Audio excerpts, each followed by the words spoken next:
Good morning friends and my dear students. मैं नरोत्तम सिंह रावत आप सभी का हमारे चैनल पर एक बार फिर से स्वागत करता हूं। स्वागत है आपका हमारे यूट्यूब चैनल जे.एच.आर इंग्लिश क्लासेस में। जैसा कि आप सभी जानते हैं, वर्तमान में कोरोना महामारी के चलते हमारे स्कूल और कॉलेजेस पूरी तरह से बंद हैं। इसलिए ऑनलाइन एजुकेशन के माध्यम से हमारा घर हमारा विद्यालय की मुहिम के तहत आज हम क्लास 9th के विद्यार्थियों के लिए बीहाइव टेक्स्ट बुक के चैप्टर नंबर 7 की पोइम को कवर करेंगे। इससे पहले हम चैप्टर 6 की पोइम को कवर कर चुके हैं। अगर आपने उन वीडियोज़ को नहीं देखा है तो पहले आप उन वीडियोज़ को देख लें। सबसे पहले हम चैप्टर का नाम जान लेते हैं। जैसा कि आप सामने देख पा रहे हैं, चैप्टर का नाम है the duck and the kangaroo.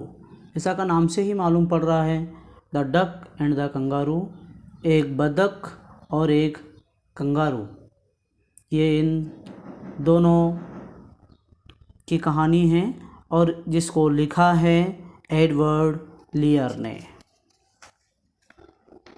Poem को समझने के लिए आप टेक्स्ट बुक पर ध्यान देंगे और लाइन बाय लाइन समझने की कोशिश करेंगे। अब हम स्टार्ट करते हैं। This is a humorous poem of a kind known as nonsense verse by Edward Lear. Read it and enjoy. ये एक ह्यूमरस हास्यास्पद कविता है, एक प्रकार की एक नॉनसेंस वर्स भी है जिसको एडवर्ड लेयर ने लिखा है। आइए इसको पढ़ते हैं और इसके एंजॉय लेते हैं। सबसे पहले हम पैराग्राफ या हम कहें स्टेंजा फर्स्ट पर ध्यान देंगे। Said the duck to the kangaroo, good gracious how you hop over the fields and the water too, as if you never would stop. बतख ने उस कंगारू से कहा, वाह, तुम कैसे फुदक लेते हो, खेतों में भी फुदक लेते हो, पानी के ऊपर भी फुदक लेते हो, ऐसे फुदकते हो मानो कभी रुकोगे ही नहीं।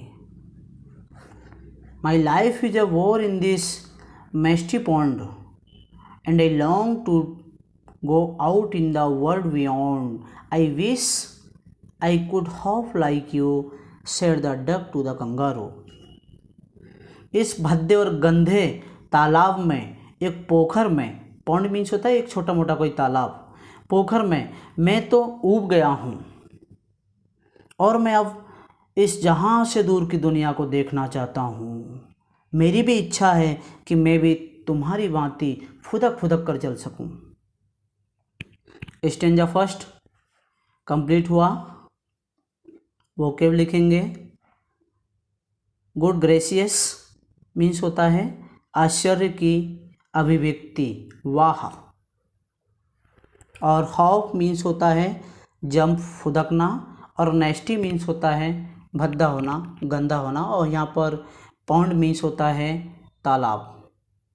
इसी क्रम में आगे बढ़ेंगे नेक्स्ट स्टेंजा की तरफ। Stanza number 2। Please give me a ride on your back, said the duck to the kangaroo. I would sit quite still and say nothing but quack the whole of the long day through. बतख ने उस kangaroo से कहा, please मुझे अपनी पीठ पर बिठा लो, पीठ पर सवारी दे दो। बतख ने कंगारू से कहा, मैं शांत, बिल्कुल शांत तो बैठी रहूँगी और सिर्फ क्वेक क्वेक करने के अतिरिक्त सारा दिन। And bat go to the Dee and the Jelly Bolee over the land and over the sea. Please take me a ride, O do, said the duck to the kangaroo. और मैं quack quack बतख quack quack की आवाज़ करती है। मैं उस quake quake के अतिरिक्त सारा दिन कुछ भी नहीं बोलूँगी और हम धरती और समुद्र पार सभी स्थानों में जाएंगे। स्टेंजा सेकेंड कंप्लीट हुआ। सिट क्वाइट स्टिल मीन्स होता है बिना हिले डुले बैठना।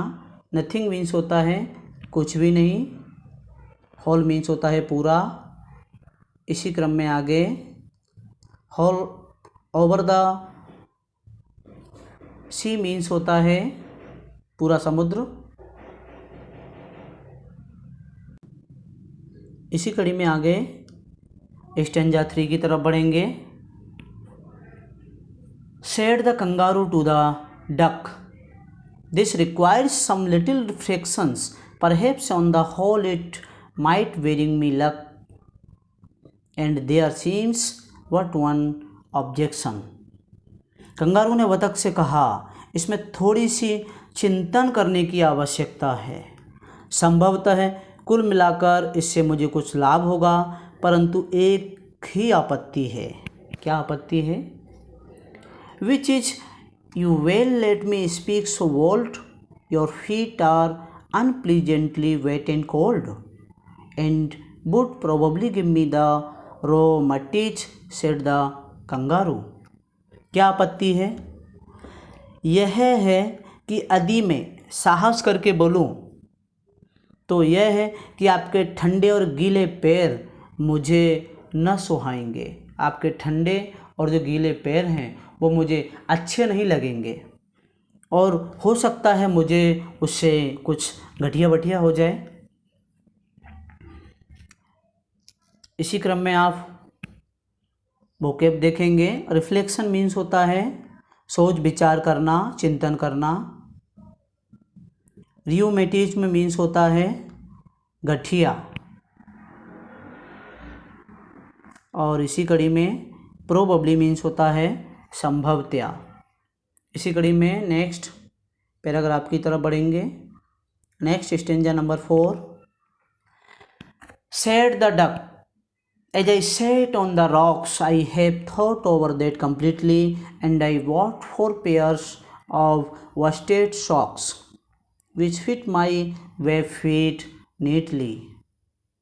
बतख ने कहा, जब मैं चट्टान पर बैठी थी तो मैंने इस पर पूर्णतः विचार किया था और मैंने उनके 4 जोड़े जुराब भी खरीद लिए थे जो मेरे जालीदार पाँव में बिल्कुल ठीक आते हैं। And to keep out the could I have bought a clock, and every day a cigar I will smoke, all to follow my own dear true love of a kangaroo. और सर्दी से बचने के लिए मैंने एक बड़ा कोट भी खरीद लिया है और मैं अपने प्यारे कंगारू के साथ रहने के लिए एक सिगार भी प्रतिदिन पीती रहूँगी। इसी कड़ी में रोस्टेड मीन्स होता है बढ़िया ऊनी धागे के कपड़े, वर्स्टेड। इसी कड़ी में आगे बढ़ेंगे नेक्स्ट और लास्ट पैराग्राफ की तरफ। Last stanza.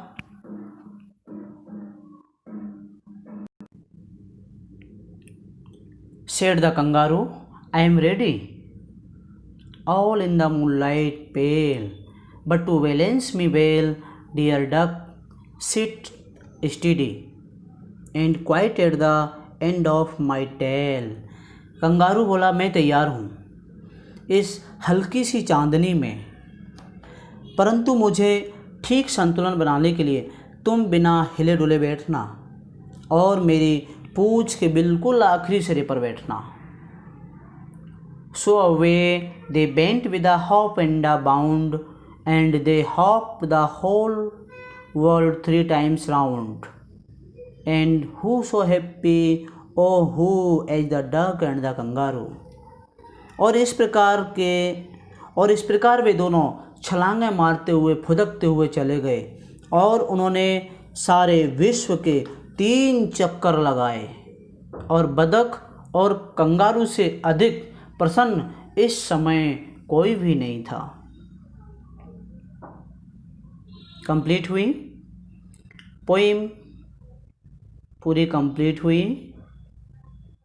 The duck and the kangaroo. मुझे उम्मीद है आपको समझ में आई होगी।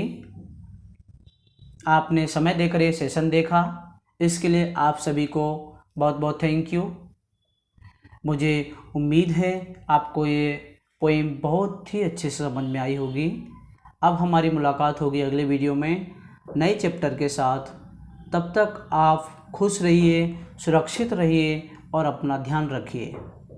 और अगर आप हमारे चैनल पर नए हैं और चैनल को सब्सक्राइब नहीं किया है तो चैनल को सब्सक्राइब कर बेल आइकन दबाना न भूलें, जिससे आपको हमारे चैनल के सभी वीडियोज़ का नोटिफिकेशन समय पर मिलता रहेगा। Thanks for watching.